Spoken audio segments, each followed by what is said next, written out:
everyone, this is John. Welcome back to another episode of our weekly show, The Subcontinent.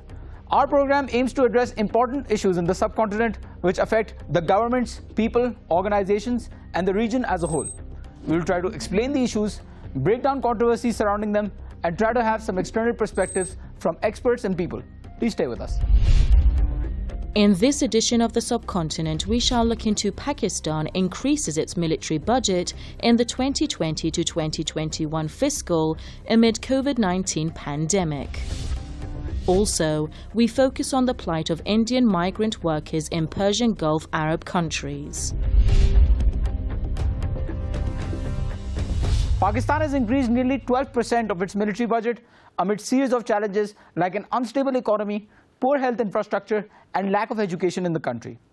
This year, Pakistan allocated $7.8 billion to defense expenditure, which is almost 18% of the total GDP, while Health Department only received merely $151 million, even amid the coronavirus. Pakistan's armed forces might argue that the $7.8 billion are nothing compared to the $65 billion which Pakistan's arch-rival neighbor India plans to spend. But the question is, all is this at what cost?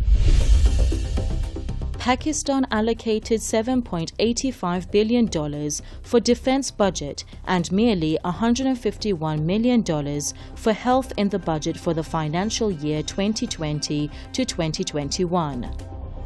This represents a 12% rise in Pakistan's defense spending compared with the last financial year. The single-line figure presented in the budget does not give a full picture of the amount actually being spent on defense either. The new military budget also does not include the allocated budget for pensions of retired military personnel and the specific budget for the Armed Forces Development Program. Meanwhile, Pakistan Armed Forces believe that a reduction in the funds available to the armed forces would affect its ability to counter the multiple threats facing the country. The main concern to increase the military budget is the ongoing dispute with India over Kashmir, although Pakistan's nuclear program provides the necessary deterrence to prevent a ground war. This means there is no need for an increase in defense spending, especially at a time when the country is facing an unprecedented crisis and India's attention is sufficiently diverted towards its own problems with China. The increase in defense spending comes at a time when Pakistan is forced to allocate 41% of its expenditure to debt servicing. Before the pandemic, Pakistan was already burdened by an external debt of about $112 billion. It seems like the increase in military budget will never stop.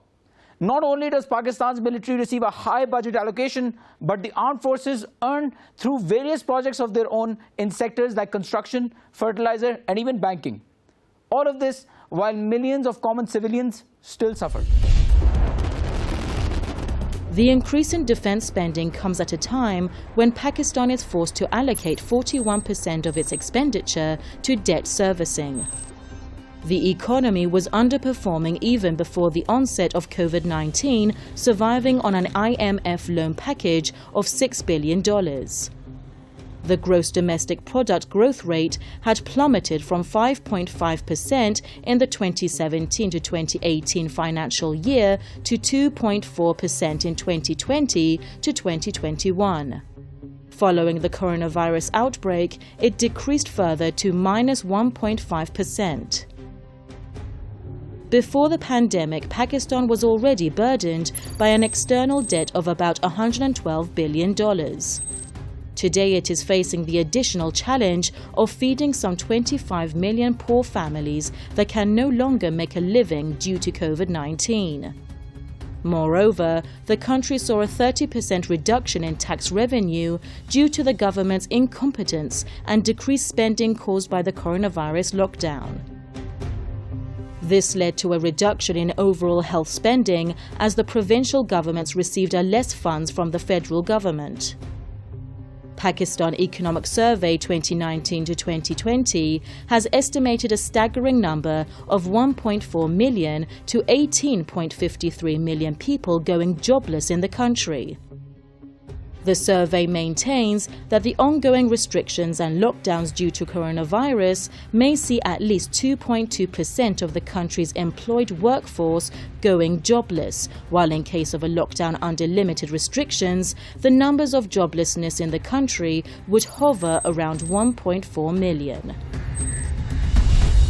For more insight and analysis, we are joined by Dr. Aisha Siddiqa. She's an independent Pakistani scholar, political analyst, and the author of the very famous book, Military Incorporated, Inside Pakistan's Military Economy.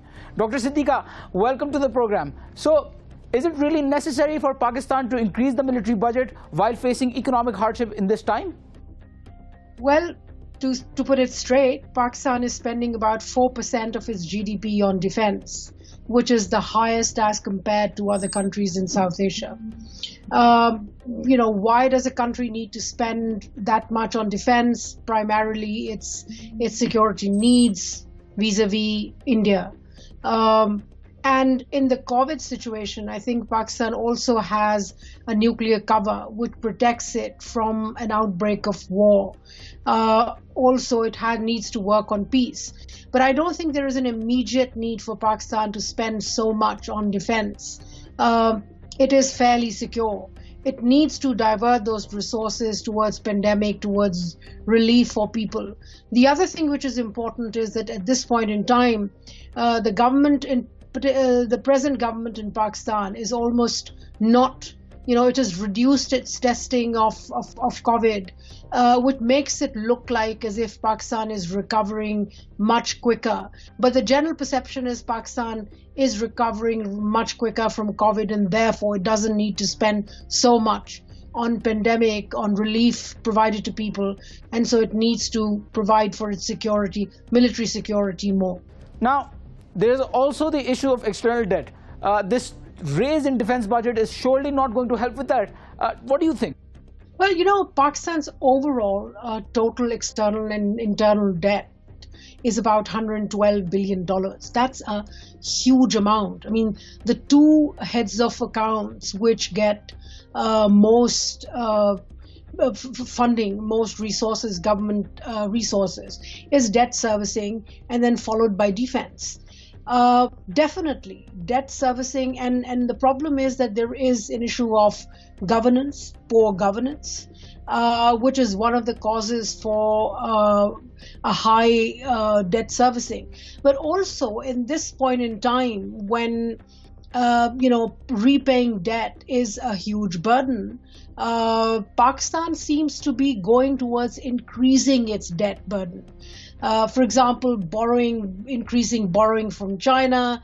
It had to return $1 billion to Saudi Arabia, and therefore it borrowed a commercial loan of $1 billion from China. It's increasing that. Plus, it is spending much more on procuring weapons. For example, from China, it's negotiating, it's buying more tanks, new modern tanks, when we know that there's not going to be a tank war between India and Pakistan or South Asia in general. Pakistan is also planning to buy frigates, submarines from China. So ultimately, the debt burden will balloon, which leads to one of the biggest problems that Pakistan has, which is its economic resources, dearth of economic resources. It's trying to provide for military security, but with very little resources. Its own current account, there's a current account deficit. Its ability to generate money internally is much lower. So, there are gaps here. And I think policy needs to consider, general policy making, economic policy making needs to really think about and consider, that there is no sense of increasing Pakistan's debt burden. Dr. Siddiqa, our team has collected snaps of global media coverages regarding this issue. I would want you to take a look on that, and then we can continue with the question and answer session. Pakistan unveiled its federal budget for the fiscal year 2020 to 2021. The budget allocated $7.7 billion to defense expenditure, an 11.8% increase from last year's budget and almost 18% of the total budget. Pakistan has emerged as one of the countries with the fastest rate of coronavirus infections, according to the World Health Organization. There is a significant shortage of personal protective equipment and ventilators in the country. Despite all this, Islamabad allocated $7.7 billion for defense and merely $151 million for health in the budget for the financial year 2020 to 2021. Pakistan's own latest economic survey has revealed that the country is bracing towards a massive and widespread joblessness due to the lockdowns and restrictions required to curb the spread of the deadly coronavirus. All right, folks, we are back and we have with us Dr. Siddiqa. Dr. Siddiqa, thanks for staying with us. So, what is needed to be done to solve this issue and to spend the money where it is needed the most? You know, it's very simple. It doesn't take a lot to, to kind of come up with an answer to this question that what should Pakistan be doing at this point in time. I think Pakistan should negotiate improved relations with its neighbors, from Iran to Afghanistan to India. I think it's very important for Pakistan to invest politically in negotiating peace with its neighbors. It should be able to talk and what we've seen, and it's not that it's not possible. The previous government of Mian Nawaz Sharif was actually struggling trying to do that. Nawaz Sharif's government was talking with China, but also with India at the same time. It was trying to negotiate peace. I mean, without talking peace, I don't think there is a way for Pakistan to reduce its debt, reduce its military spending. But more than that, I think what's important is for civilian governments to take initiatives rather than the military to be in control of decision making and in control of economic policy making. In this government of Imran Khan, what we've seen, Prime Minister Imran Khan, that military has become so important that the army chief is now a member of the topmost economic advisory council. I think with that kind of control of decision making and of economic decision making, I don't see defense spending coming down. And I think so it's very important for political governments to take the initiative and Pakistan to actually turn into a real democracy. All right, Dr. Siddiqa, thank you for being with us. Unfortunately, that's all the time that we have. Thank you for inviting me. Now, viewers, let's see how people on social media see this situation, and then we can continue with the rest of the segment. Please stay with us. Taha Satiki mentions that the military budget of Pakistan is at least 300 times more than the budget allocated to the education sector.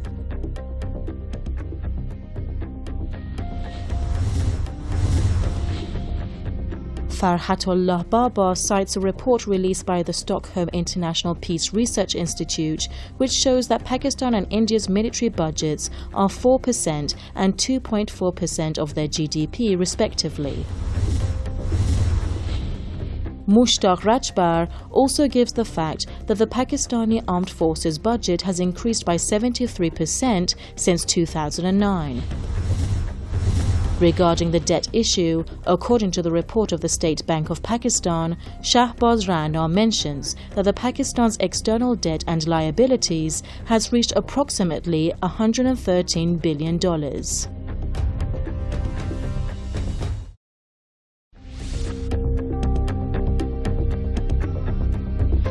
There are millions of migrant workers from all over the subcontinent who are suffering from inhumane conditions in the Arab states of the Persian Gulf. Most of these workers are unskilled and illiterate, and therefore unaware of their basic rights. Gullible to the lies and empty promises of some employers, they naively become victims of a rancorous system that keeps exploiting them. The kafala system, where employers usually hold passports and completely control the workers, is no more than modern-day slavery. The 5 oil-producing countries of Kuwait, Bahrain, the United Arab Emirates and Oman import 2/3 of their labor force. Along with Saudi Arabia, they host the majority of the 23 million migrant workers living in Arab states, according to the International Labour Organization. They enjoy great wealth and have low populations. They are in real shortage of labor, and checks and balances on human rights regulations and observations, especially for migrant workers, is contentiously deficient or shady. मैं 1998 में गया था कुछ उम्मीद लेके कि हमारा भविष्य बच्चों का भी कुछ भविष्य बन जाएगा। हमारे साथ बहुत कंपाइल फैमिली में 22 आदमी है। लास्ट दिसंबर तक सैलरी मिली है। उसके बाद जनवरी, फरवरी, मार्च, अप्रैल, मई, जून, जुलाई, अगस्त, सितंबर तक सैलरी नहीं मिलेगी। मैं 18 साल सऊदी अरब में काम किया है। ठीक है, 18 साल के मेरा बेनिफिट करीब 24,000 सैलरी लेके मेरा 42,000 रियाल बन रहा है। इसी उम्मीद पे उम्मीद था कि अगर दे देगी कंपनी तो हमारा कुछ काम होगा। They do not allow migrants to become citizens. There is nowhere in the world with such massive labor shortages that satisfies its needs through temporary imported workers and not via an open migration. Indians used to go to GCC countries to earn a livelihood. Many of them settled there forever. However, the current massive scale of migrant workers is a post-1973 oil era phenomena. The situation is very bad, the food is not good, also the hair cleaning system is not good, otherwise too much problems. Medical problems, many persons are sick, they cannot go hospital because no have the insurance. Therefore, they cannot treatment here.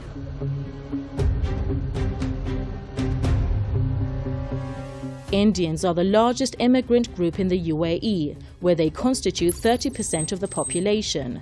This is important because India has growing strategic interests with the Persian Gulf countries, and the region is a major source of energy imports. The poor living and working conditions have been given widespread coverage by the global media, and let's see how the global media sees it, and then we can continue with the rest of the segment. Migrant workers are provided small rooms as accommodation, which are typically shared between 6 and 12 people who sleep in bunk beds. Workers tend to share communal bathrooms and kitchens, which are often unsanitary and inadequate, sometimes even lacking electricity and running water. No one should ever be living in these conditions, but the spread of COVID-19 has highlighted the severity of the situation and the need to urgently rectify it. Tens of thousands of migrant workers have lost their jobs across the Persian Gulf as a result of the economic downturn caused by the pandemic. Those worst hit are the low-income laborers who came to the region looking for work to support their families back home financially. For decades, migrant workers have played a key role in building the economies of Persian Gulf Arab states, providing the manpower for the key construction, hospitality, retail and travel sectors. Bowing to pressure from the sheikhs and oligarchs who rule the Arabian Peninsula's Persian Gulf states, India and other South Asian countries are being forced to repatriate millions of impoverished migrant workers whose labor is no longer needed, as the GCC members have moved to dramatically slash expenditures and overhead after the COVID-19 pandemic triggered global economic distress, including a Saudi-initiated oil price war. The pandemic exposed decades of systematic racial discrimination and a deep suffering that migrant workers have long faced under the Persian Gulf states' various labor governance systems. Hiba Zayadin, Persian Gulf researcher for the advocacy group Human Rights Watch. While most countries have come up with strong measures to protect native workers, their safeguards for migrant workers are not comparable. Private companies can, by mutual agreement, offer migrant employees options such as remote working, paid or unpaid leave, temporary or permanent salary cut. What do you think of when you hear about the Gulf? Lavish mansions, glittering skyscrapers, luxury malls? Some of us think that of Mumbai here in India, but cities like Doha and Dubai are even more so. Lift the veil, and you will find an invisible migrant workforce that helped build these cities. How many of you know someone working in the Gulf? Anyone? Yeah, we've got quite a few. Yes, quite a lot actually. Well, it's no surprise there are almost 9 million Indians working in the Gulf. In countries like Qatar and the United Arab Emirates, migrants make up around 90% of the population. For many migrant workers, from doctors to laborers, the Gulf provides opportunities for economic prosperity. But for far too many, such dreams can quickly turn into nightmares. Domestic workers, mostly women who work in family homes, in particular suffer from lack of legal protection. They face a range of abuses, including overwork, food deprivation, forced confinement, and psychological, physical, verbal, and even sexual abuse. Similarly, workers in infrastructure and development projects often end up living in cramped labor camps with inadequate facilities and harsh working conditions. Now add coronavirus and its global repercussions to the scene. How can the situation become any worse for these men and women whose basic rights have been neglected for so long? The Indian diaspora provide economic benefits to the Persian Gulf, thereby helping Delhi pursue its interests. These Indian migrant workers are crucial for both the Indian economy as well as those of the Arab states of the Persian Gulf, but no government is willing to take responsibility for them. मैं Saudi वजर company में गया अपने उम्मीद को लेकर कि मेरा परिवार का भविष्य अच्छा हो। उसके बाद मैं गया, एक बार छुट्टी गया आया, उस वक्त से 7-8 महीना हो गया, हम लोग का सैलरी भी नहीं मिला। उस वक्त से बहुत बुरा हाल चल रहा है, परिवार का भी हम लोगों का भी। 4 महीने का लड़का का हमारा फीस बाकी है, तो उसको भर्ती किए थे कि पढ़ेगा, अच्छा पढ़ाई करेगा तो अच्छा उसको नौकरी मिलेगा, लेकिन अभी तो हमारा सपना चूर हो गया। The recent mass layoffs following the COVID-19 pandemic showed the world how wealthy Persian Gulf states treat their laborers. Instead of showing compassion to the already exploited workers, millions have been left hungry, sick and stranded. India started repatriating its nationals, but with flights costing more than a month of wage, few of them can afford to return home.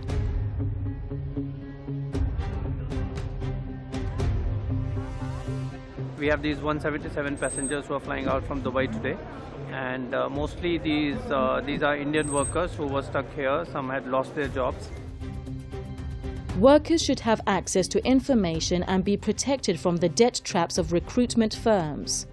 With the assistance of Persian Gulf states, the Indian government should establish emergency funds that compensate workers if employers violate their contracts. These men and women should be included in labour laws in order to ensure they have adequate living conditions, they are paid fairly, and they have healthcare, day off, sick pay and freedom of movement. People have also voiced their opinions on cyberspace, on various social media platforms, regarding the dangerous and hostile conditions of the workers living in the Gulf states, and these workers are primarily from the subcontinent. So let's see what people see. In this tweet, as a preview of a full article about the situation of the migrant workers in the Persian Gulf region, the New York Times pointed out some of the workers' problems, including unsuitable accommodation, income issue, and facing travel restrictions due to COVID-19.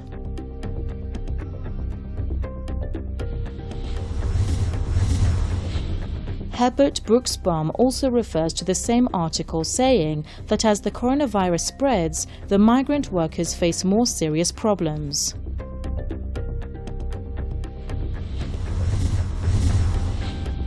Candace Armani considers the kafala system as a new way of slavery and strongly condemns it, and she believes it must be abolished as soon as possible.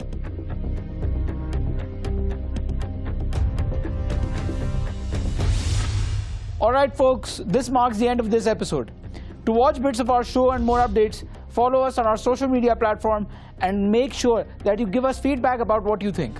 We'll meet the same time, same day next week. Thanks for watching.